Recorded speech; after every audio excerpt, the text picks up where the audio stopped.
et célébrer sa beauté éternelle. Bénissez le Togo et de ses enfants les conducteurs. Togolais fait monter de partout des clameurs à la gloire de notre cher Togo et célébrer sa beauté. Forêt, mon site.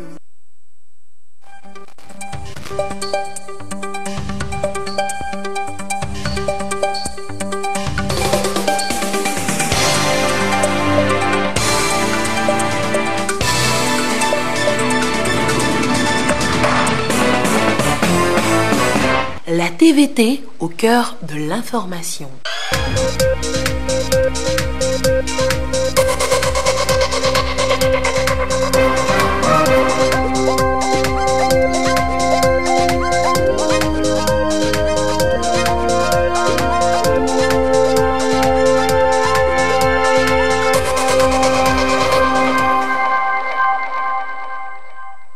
Bonsoir madame, bonsoir monsieur. D'abord les titres de ce journal. Les jeunes de la COSA engagés pour les valeurs de cohésion sociale, gage de développement et de réussite, c'était lors d'un symposium tenu à Kara et qui a pris fin samedi. Ces jeunes ont aussi réaffirmé leur attachement à la politique de développement du chef de l'État. Les précisions à suivre dans un instant. Et puis, l'humoriste Joy Lafoudre remporte le premier prix de la compétition. La touche finale, le concours valorise les mets culinaires africains en général et ceux du Togo en particulier. L'apothéose de l'événement a eu lieu vendredi à Lomé. Mais d'abord, ouvrons cette édition avec les chaudes empoignades qui se sont poursuivies ce dimanche en pays Kabylie.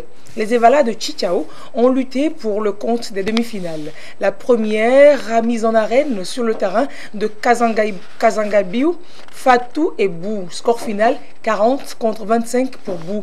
Et la deuxième demi-finale s'est déroulée sur le terrain de l'école primaire publique centrale de Chichao. La coalition Hazé et Lou a affronté les Evalas de Kibeleng. Le récit et le dénouement avec Ramdan Bassina et Tchazenam Baga.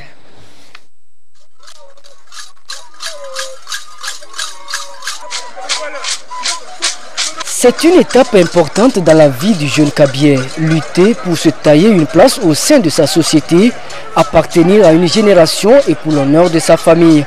C'est ce que les Evalas de Bou et ceux de Fatou sont venus accomplir à cette première demi-finale dans le canton de Chichao. À cette confrontation entre Bou en blanc et Fatou en rouge, c'est le ministre en charge de l'administration territoriale, Payadoa Boukessi, qui représente le chef de l'État.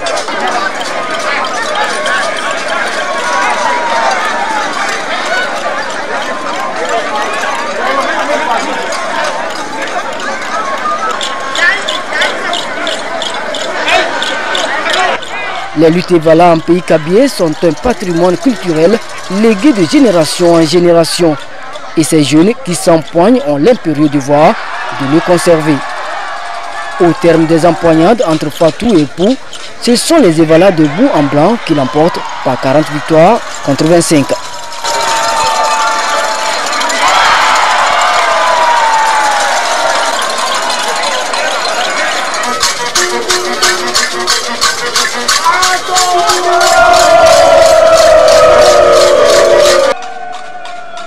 Evala, c'est avant tout une initiation, un rite de passage par lequel le jeune Kabylie est admis dans la classe des adultes. Et comme pour toute initiation, il doit passer par des épreuves pour prouver qu'il est apte à adhérer à sa nouvelle classe d'âge.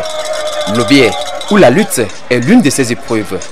Ici, ce sont les lutteurs de Kekbeleng, envers qui se mesurent avec ceux de Hazé et Lou.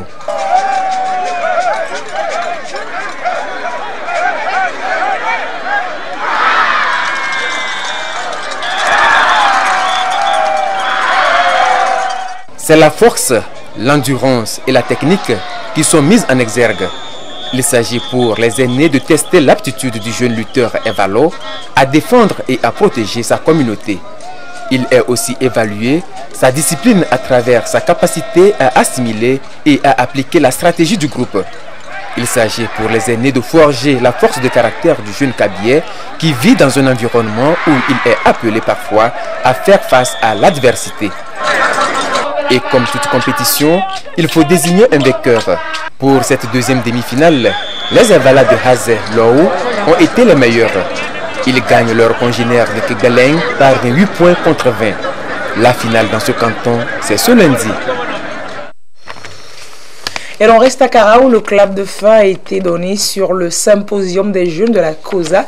La cohésion donc des jeunes, gage de développement et de réussite à concentrer les attentions à ces assises tenues au Palais des Congrès de la ville.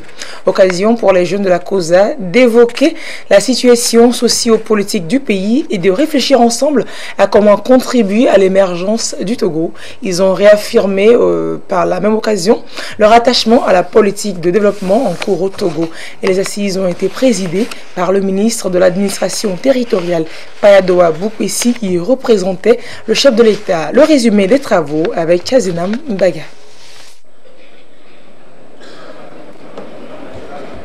La jeunesse de la COSA, fortement mobilisée pour débattre des questions préoccupantes de l'heure. Face à ces jeunes, des aînés, membres du gouvernement et autres hautes personnalités venues partager leur savoir et expérience. La problématique abordée ici est la cohésion des jeunes, gage de développement et de réussite. Aucun développement ne saura se faire dans la distension des énergies. La cohésion, c'est pour la mobilisation. C'est un gage de développement qui est indéniable. Les thèmes qui ont été passés le démontrent à suffisance. Et ce sont des thèmes interpellateurs de la prise de conscience de la jeunesse. Les échanges se sont focalisés sur 3 axes majeurs, notamment les actions sociales et éducatives, les programmes et projets spécifiques en faveur des jeunes ainsi que la paix et la sécurité. Abordant le premier point, le ministre des Enseignements primaires et secondaires a insisté sur la volonté du gouvernement de refonder le système éducatif afin de le rendre plus professionnalisant. Au cours de ces dernières années, le monde a évolué tellement vite que nos systèmes éducatifs tels qu'ils sont, mine de rien, ils forment pour les métiers du passé. Ils forment sur des métiers du passé. C'est ça qui explique pourquoi ce n'est pas seulement dans notre pays, mais c'est dans tous les pays du monde qu'on a affaire à ce phénomène de jeunes diplômés qui sont à la recherche du boulot.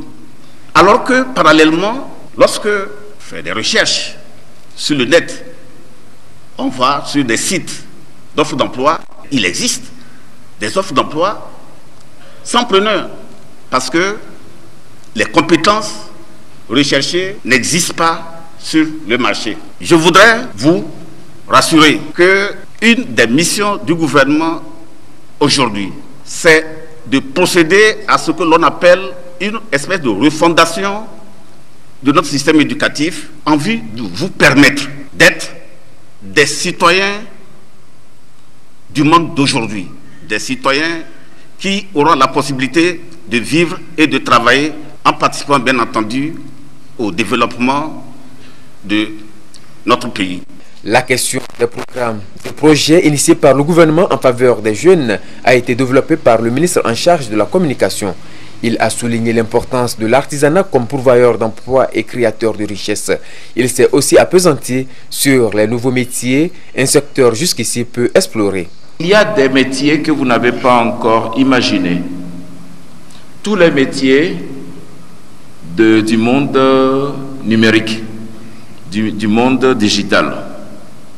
C'est un véritable gisement, pas simplement de l'emploi, mais de richesse. Mais également les métiers de l'aide à la personne. Aujourd'hui, personne ne regarde cela. Mais quand nous en aurons besoin, est-ce qu'on va aller chercher des jeunes béninois, ghanéens, burkinabés, sénégalais, sud-africains, français ou allemands pour venir s'occuper de nous? Non. Vous êtes là. Beaucoup de gens vivent et vivent décemment de ces métiers. Je sais de quoi je parle. sur les hautes instructions de son Excellence, Monsieur le Président de la République, Faure Eswazimna Gnassingbé, je vous exhorte à cultiver votre leadership, votre esprit entrepreneurial. N'hésitez pas à vous engager sur la voie du secteur privé, car le succès est au bout de vos efforts. L'autre aspect abordé est relatif à la paix et à la sécurité, gage de développement. Ici, le représentant du chef de l'État, le ministre de l'administration territoriale, a souligné l'engagement du gouvernement à aller aux réformes et à organiser les élections afin d'éviter une crise institutionnelle au Togo. Constitutionnellement et légalement, nous sommes tenus d'organiser des élections avant la fin de l'année 2018. Si ce n'est pas le cas, nous rentrons dans une situation de crise institutionnelle. Donc, je crois que sur ce point, le monde entier doit être d'accord, est d'accord déjà. Dans certains pays, le reproche qu'on fait aux gens, c'est de ne pas organiser les élections. Alors, un pays qui veut organiser les élections, je ne suis pas sûr qu'il y ait un seul pays au monde qui dira que c'est mauvais. Ça, je ne crois pas. Les élections locales, il y a 1560 conseillers municipaux qui seront élus. 1560 conseillers. J'espère qu'il y aura beaucoup de jeunes. S'il vous plaît, acceptez que désormais, il n'y a pas de miracle. C'est le secteur privé. Il faut intégrer ça dans la tête et travailler dans ce sens. Il faut avoir quelque chose sous la main à vendre pour réussir. À l'issue des échanges, les jeunes de la COSA ont salué les succès diplomatiques et les performances économiques du Togo. Ils ont également réaffirmé leur ferme adhésion à la politique de développement du chef de l'État. Et la promotion des valeurs de paix et de cohésion sociale au Togo était aussi au centre du premier colloque interreligieux ouvert samedi à Lomé. C'est une initiative de la Fondation Mohamed VI qui a connu la participation de plusieurs fidèles musulmans et d'autres religions. Un moment de partage d'expériences entre diverses communautés dont on parle Fafa Dalmeda et Clarisse Attiquet. Le décor est planté. Le premier colloque interreligieux s'ouvre ainsi sous l'égide de la Fondation Mohamed VI des oulémas africains, section Togo. Thème choisi, le message éternel des religions. C'est celui des valeurs de paix, de fraternité et de cohésion nationale à cultiver par toutes les religions. D'où la présence ici des fidèles musulmans et des autres religions. Toutes les confessions religieuses sont invitées dans la mesure du possible qui peuvent venir discuter avec nous. Il y aura une table ronde des religions pour discuter justement de nos comportements respectifs. Nous avons un certain nombre de règles, de recommandations qu'on appelle piliers. Mais au-delà de ces 5 piliers, il y a le caractère de l'humain, le caractère de l'homme, c'est le comportement. Et il faut que le comportement soit un comportement sage. Ce colloque est en fait une initiative de la Fondation Mohamed VI du Royaume du Maroc qui a dépêché une délégation pour partager avec le Togo le modèle de l'islam marocain. La Fondation Mohamed VI de l'Islam africain est initiée par Sa Majesté le roi Mohamed VI, roi du Maroc, Amir al-Mouminin, commandeur des croyants, comme une plateforme d'échange et de dialogue pour promouvoir les vraies valeurs et le vrai visage de l'islam, l'islam de tolérance, de modération et du vivre ensemble et de paix. Et aussi, comme sujet de ce colloque, une ouverture sur les autres religions avec qui nous partageons l'ensemble des valeurs universelles humanitaires. À l'heure où le monde est menacé par des violences religieuses de toutes sortes, le Togo se félicite de cette initiative. Elle vient consolider les efforts du gouvernement pour la promotion des valeurs de paix et de vivre ensemble. Et nous avons 3 grandes religions rebellées. Et les 3 grandes religions prônent toutes les mêmes valeurs. La valeur de paix, la valeur de tolérance, la valeur de vivre ensemble. Un colloque de ce genre organisé dans notre pays, je crois que c'est le bienvenu. Le bienvenu dans la mesure où ça va permettre à nos responsables religieux d'abord d'échanger, de prôner ces valeurs qui sont celles des 3 religions rebellées. Également d'apprendre des autres, parce qu'il y a une délégation de la Fondation Mohamed VI qui est arrivée, qui doit partager ses connaissances, qui doit échanger avec les nôtres pour que, parlant surtout de l'islam, qu'on s'accorde sur l'essentiel. Donc au nom du gouvernement, j'ai ouvert ce colloque, donc j'espère les conclusions iront très loin, au-delà de Lomé. La Fondation Mohamed VI est une institution islamique créée le 24 juin 2015. Sa mission, mieux faire connaître les valeurs tolérantes de l'islam, les diffuser et les consolider afin d'asseoir un monde de paix. Et les journalistes spécialisés dans les émissions en langue locale étaient pour leur part instruits sur les enjeux et les valeurs des processus électoraux en situation de crise, cas particulier des réformes au Togo. Ils étaient à Palimé, donc ses confrères, cette semaine pour cet exercice grâce au Centre de droit public de l'Université de Lomé. Nathalie Panigé. Ils sont des journalistes, chroniqueurs, animateurs d'émissions interactives et producteurs, tous intervenant en langue nationale et locale dans les médias publics et privés du Togo. Venus des 5 régions du pays, ils échangent avec les enseignants des universités du Togo sur le thème « Enjeux et valeurs des processus électoraux dans une situation de crise, le cas des réformes au Togo ». L'initiative est à mettre à l'actif du Centre de droit public de l'Université de Lomé. Nous sommes dans un processus qui va nous conduire très bientôt vers des élections. Qu'elles soient organisées en novembre ou pas, on ira tout de même aux élections. Et donc, il est de bon ton que les journalistes se familiarisent avec tout le mécanisme du système électoral partant des différentes lois, des institutions qui les organisent et permettre à nos populations qui écoutent les médias d'avoir un niveau de connaissance qui leur permette de savoir quoi faire pendant ces élections. C'est donc une journée consacrée au renforcement de capacité des hommes et femmes des médias. Un rendez-vous qui a pour but de favoriser l'appropriation et la dissémination des principes et valeurs de la dynamique des réformes dans un contexte démocratique et pluraliste. Désormais, ils pourront mieux jouer leur rôle de communicateurs et d'informateurs dans leurs différentes localités. Agriculture, la filière coton a le vent en poupe ces dernières années. On enregistre d'importants résultats liés à la production. Les cotonculteurs sont très engagés à relever le défi d'atteindre une production annuelle de 200 000 tonnes à l'horizon 2022. Mais déjà, les meilleurs de ces producteurs pour la saison écoulée sont encouragés. Ils ont reçu des prix de la part de la nouvelle société cotonnière du Togo. Félix Semdacha nous en parle. C'est un travail fastidieux qui demande beaucoup d'attention, mais au bout de l'effort, il y a un prix. Ce prix, ce sont les bons rendements lorsque tous les itinéraires techniques sont respectés et surtout quand les pluies sont au rendez-vous. Des rendements que les acteurs de la filière coton sont résolument déterminés à faire croître. Et pour les producteurs qui s'y mettent, les responsables de la nouvelle société cotonnière du Togo n'hésitent pas à tourner un regard bienveillant vers eux. Ces cérémonies de récompense ont pour objectif de reconnaître les meilleurs, de créer une certaine émulation et de permettre ainsi de motiver les producteurs et les groupements à de meilleures productions et à se lancer véritablement dans la campagne. Les critères qui devraient amener à cette cérémonie que nous voyons aujourd'hui, c'était d'abord les critères superficie, les critères productivité et les critères qualité du coton obtenu.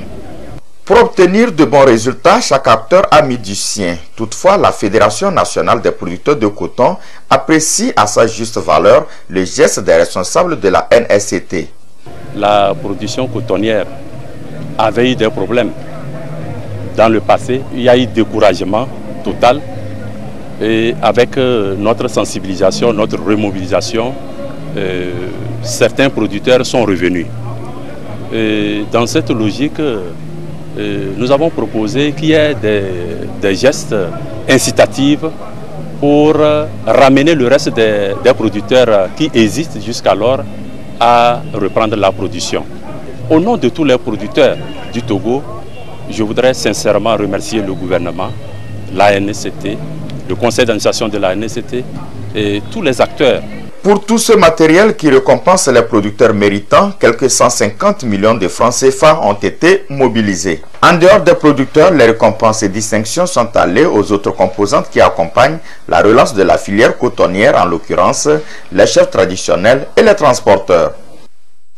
Et l'Agence nationale de promotion et de garantie de financement des PME, PMI, ANPGF a eu une séance de travail avec les opérateurs économiques de la préfecture de Vaud. C'est pour les amener, donc, ces opérateurs économiques à se familiariser avec les mécanismes d'intervention de la structure, donc, tout comme ceux de la Chambre de commerce et d'industrie du Togo et de la délégation à l'organisation du secteur informel. Reportage Clarisse Atikle. L'Agence nationale de promotion et de garantie de financement des PME, PMI, ANPGF veut amener les opérateurs économiques de la préfecture de Vaud à saisir les opportunités de financement disponibles en vue de booster les activités de leurs entreprises, ce qui passe d'abord par un enregistrement en tant qu'opérateur économique et une formalisation des différentes activités menées par l'entreprise. L'objectif de cette rencontre est de permettre aux opérateurs économiques des zones reculées de pouvoir s'imprégner des opportunités qu'ils ont avec nos structures et de ne pas rester en marge. Et cela traduit la volonté de nos structures d'être en permanence en contact avec ces populations reculées. On a compris qu'ils ont besoin vraiment de nos interventions et nous osons espérer qu'après notre passage, qu'ils nous saisiront à nos bureaux pour nous soumettre des projets afin que ces projets soient financés. La rencontre a édifié bon nombre de gens qui sont venus assister à cela. On leur a appris comment le plan d'affaires, qu'est-ce que c'est, qu'est-ce qu'il faut faire, comment il faut budgétiser, tout ça là. C'est un ouf de soulagement pour beaucoup de gens. Aux côtés de l'ANPGF, à cette rencontre, les représentants de la Chambre du commerce et d'industrie du Togo, CCIT, la délégation à l'organisation du secteur informel d'OSI et pour la même cause, faire évoluer le secteur informel vers le formel. Les trois structures ont réitéré leur disponibilité à aider les opérateurs économiques dans l'accomplissement des formalités administratives et dans la bonne gestion de leurs affaires. Et la gestion durable de la biodiversité marine est un sujet d'actualité qui préoccupe davantage les environnementalistes. Des approches de solutions sont aujourd'hui proposées pour mieux protéger les ressources de la mer et promouvoir ainsi l'économie bleue. Albertine Yakin nous fait le tableau de la situation dans ce dossier que nous vous invitons à suivre. La mer est une très grande étendue d'eau salée. Elle occupe une grande partie de la surface de la Terre. La biodiversité marine et côtière fournit un vaste ensemble de services dont les ressources naturelles, de la nourriture et des emplois qui bénéficient à des milliers de personnes dans le monde. À l'instar de certains pays côtiers, nombreuses sont les populations togolaises qui exercent les activités génératrices de revenus au sein et aux alentours de la mer. Comme des femmes marieuses, nous conseillons les pirogues ou bien nous achetons leurs besoins comme des articles de pêche. Quand ils vont à la pêche, ils reviennent avec les produits capturés. Nous prendons les produits capturés, nous vendons en grossiste ou bien en détail pour les transformateurs. Il y a des transformatrices qui font les fumages, salade séchée, friture, il y a tout genre de transformation. Je fais le taxi moto. Chaque matin, je viens et puis donner aux clients. D'accord, je vais livrer ça, ça va me donner 500 francs. Vous pouvez apprécier déjà l'importance des ressources halieutiques dans la sécurité alimentaire de l'homme et plus particulièrement de la population togolaise. Et ces ressources contribuent ou bien apportent des nutriments pour l'homme, des calories, des protéines, pour le développement de l'homme, pour la santé physique de l'homme. Les ressources végétales, ces ressources végétales sont utilisées dans la fabrication des produits pharmaceutiques et dans la biomédecine, la biopharmacie. Donc ceci également contribue au maintien de la santé physique de l'homme et à l'amélioration de son bien-être. Essentielle pour le commerce et le transport, la mer génère plusieurs fonctions et rend la planète habitable et vivable.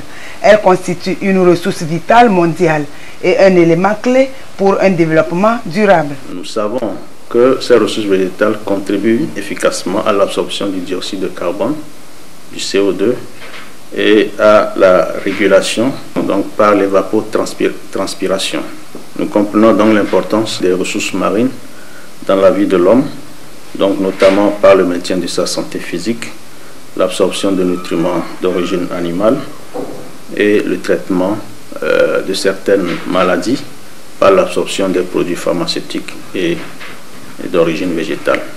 Lorsque nous venons dans la catégorie des ressources minérales, nous avons donc le pétrole, le gaz naturel et autres, et les énergies renouvelables comme l'énergie éolienne, qui sont des ressources qui contribuent, n'est-ce pas, au bien-être de l'homme et même qui rentrent dans l'économie des nations.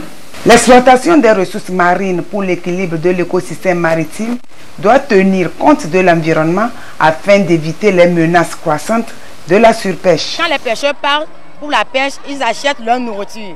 Il y a certains qui font pêche à la ligne, ils font 5 jours sur la mer. Avant de partir, ils achètent de la glace. Tout ce qu'ils vont consommer durant ces 5 jours sur la mer, donc ils amènent ça. Peut-être c'est les sachets qui polluent la mer. Et le changement climatique aussi en fait la mer. Il y avait les poissons qu'on voit, au moins tu peux gagner ici 10 espèces différentes ou bien 20 même. Nous constatons aujourd'hui qu'il y a un problème au niveau de la mer et des océans. Plusieurs éléments de ces écosystèmes sont détruits et donc leur destruction entraîne la rupture de cet équilibre.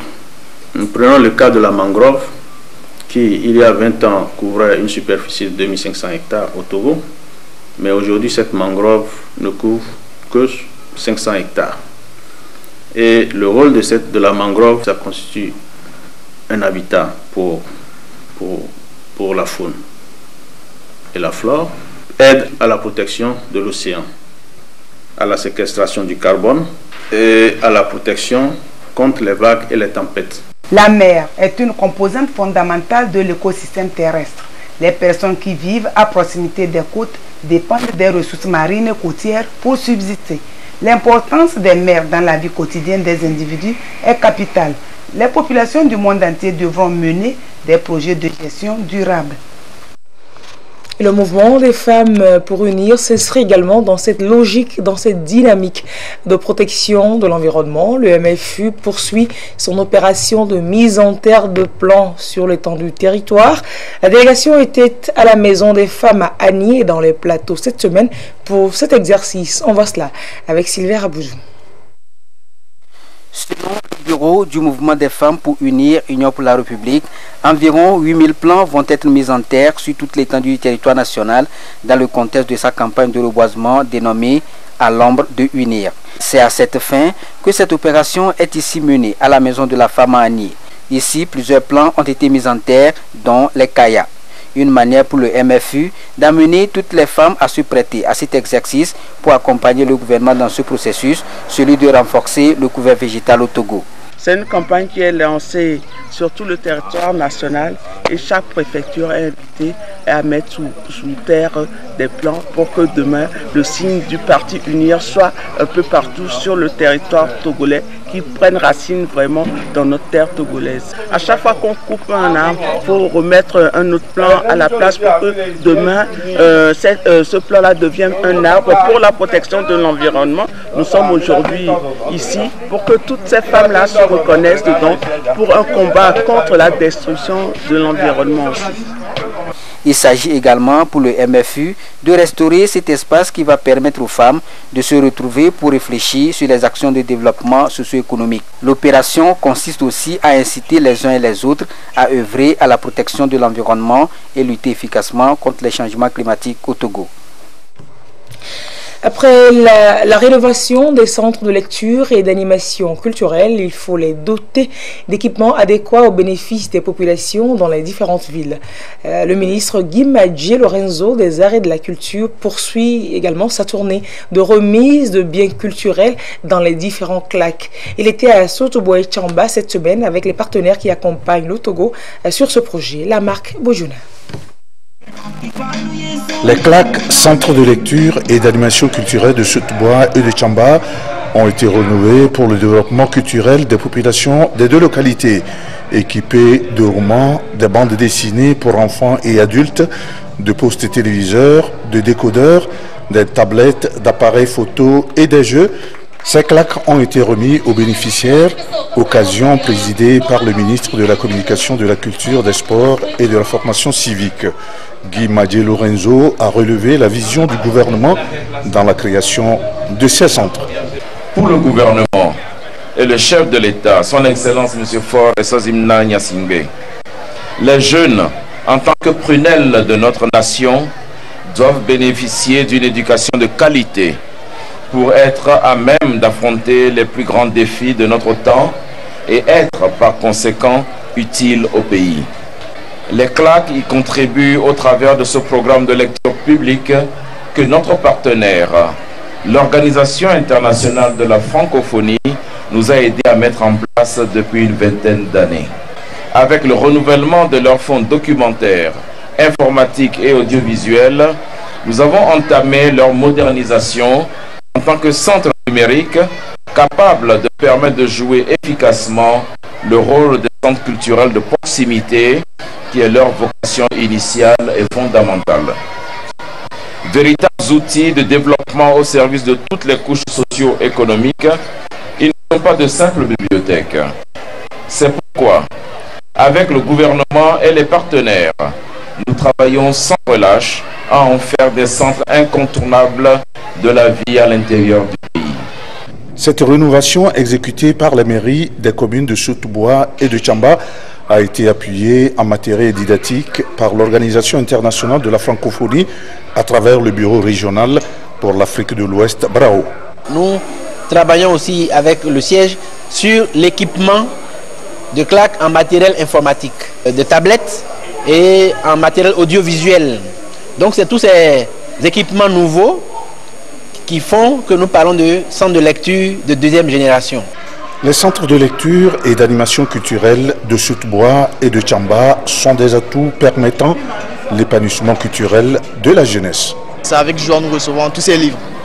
Pour la jeunesse d'aujourd'hui, ces livres vont nous permettre tout d'abord une inspiration pour nous, car nous sommes des élèves. Et ça va nous aider aussi dans nos activités à l'école, dans les cours que nous prenons, ça va améliorer nos connaissances. À travers le réflexionnement du centre CLAC, je pense que les livres vont permettre aux élèves d'améliorer leurs connaissances, surtout leur art de parler. Cette nouvelle dotation consolide les CLAC qui passent au numérique ou encore aux CLAC de deuxième génération. C'est une étape importante vers l'extension du réseau à d'autres localités.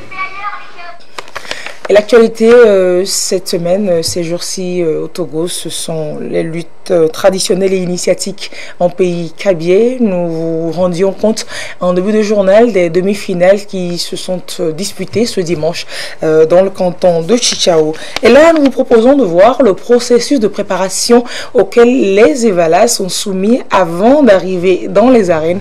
C'est un dossier de Tchazenam Baga.